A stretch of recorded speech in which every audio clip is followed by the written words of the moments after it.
The Cold and Cruel Sea by Barrie Mahoney. It is true that less tourists return home alive than have set off for their holiday in the Canary Islands. This disturbing fact is not one that the tourist industry will thank me for highlighting, but it's time that the stark facts are raised once again, and that holidaymakers are alerted to the potential risks of a holiday in the Canary Islands, as well as other popular tourist destinations.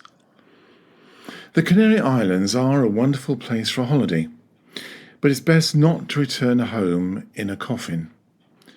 We have the best climate in the world.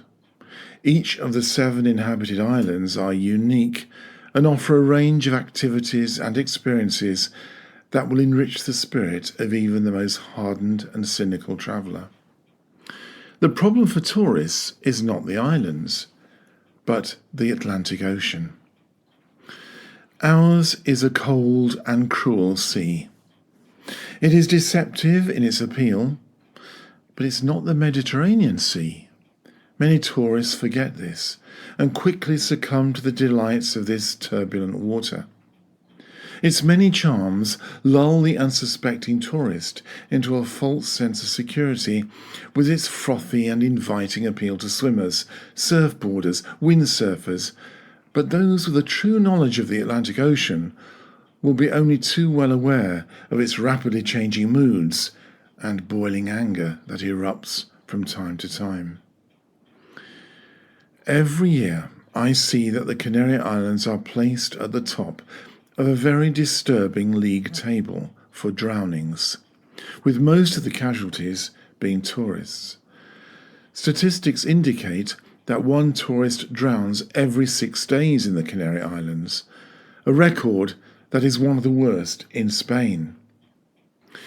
The shock of very cold water, swimming after a heavy meal, after drinking alcohol, or taking drugs are some of the reasons for these individual tragedies. Cardiac arrest in the sea is not unusual, since it is the result of the shock of cold water, even in temperatures of around 25 degrees. The water around these islands rarely exceeds 24 degrees, even in the hottest periods of the year. It's not just freezing water as a danger to swimmers. Despite the temptations to cool off after a day in the sun, swimmers can get in difficulties in a shorter time as just 5 minutes.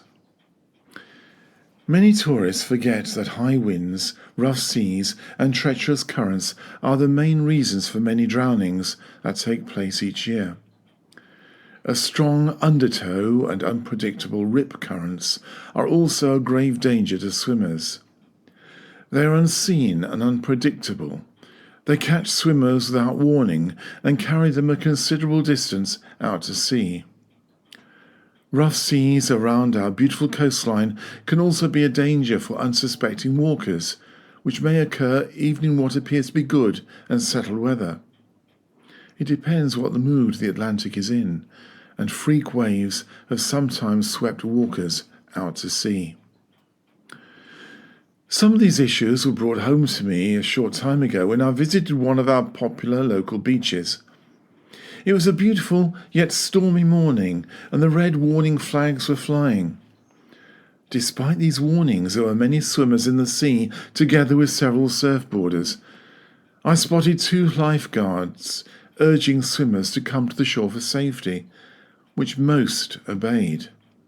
These swimmers were then directed to a safer part of the beach. However, several swimmers, including the surfboarders, continued to ignore the lifeguards.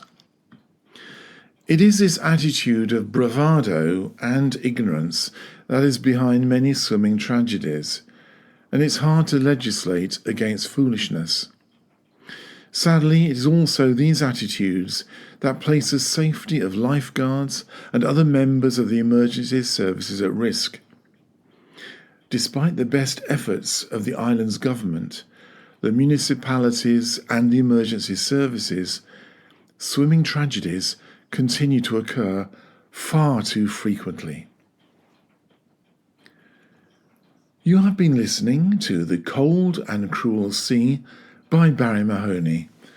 This is part of the Letters from the Atlantic series.